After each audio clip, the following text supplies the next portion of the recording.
សួស្តីបងប្អូនអរគ្នាបាទលើកនេះធ្វើវីដេអូបង្ហាញក្មួយក៏ដូចជាបងប្អូនមួយចំនួនដែលក៏អត់បានស្គាល់ហើយបងប្អូនមួយចំនួនទៀតស្គាល់ខ្ញុំហើយថាខ្ញុំជានរណាខ្ញុំគឺជាអ្នកផ្គត់ផ្គង់ថ្នាំជក់មួយរូបនៅកម្ពុជារបស់យើងហើយគាត់សួរខ្ញុំថាពូបងថ្នាំជក់នឹងធ្វើឡើងពីអីហើយនេះបងប្អូននេះគឺជាស្លឹកថ្នាំជក់អានេះគេទុកវាអានេះកាច់ទៅបានកាច់ពីដើមវាមកទៅបានចំនួនប្រហែលជា2ថ្ងៃទេយើងទុកឲ្យអានេះអត់តាន់លឿងល្អទេវានៅខៀវឯងបងប្អូននេះពណ៌ខៀវអានេះលឿងពណ៌លឿងហើយ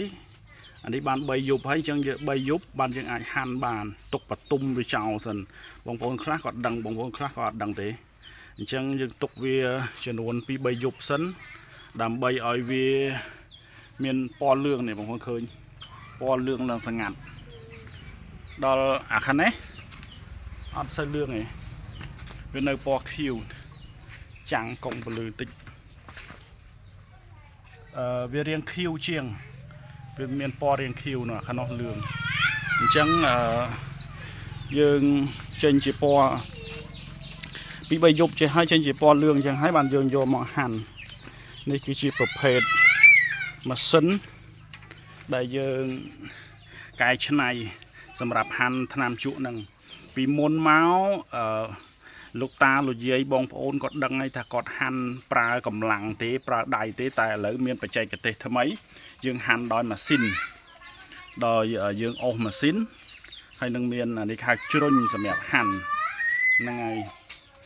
ហើយហាន់ហើយបានចេញជាសរសៃយើងយកទៅហាល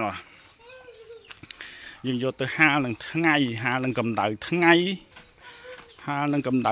ស្ងួតហើយបានយើងចេញជាសរសៃក្រៀមយើងហៅថាសរសៃក្រៀមនេះអានេះសមិទ្ធផលសម្រាប់មកថ្នាំជក់ហើយយើងចេញជាសរសៃក្រៀមបានវិចខ្ចប់យើងយកទៅវិចខ្ចប់ទៀតបានយើងអាចលក់នៅតាមទីផ្សារនៅខ្មែរយើងបាន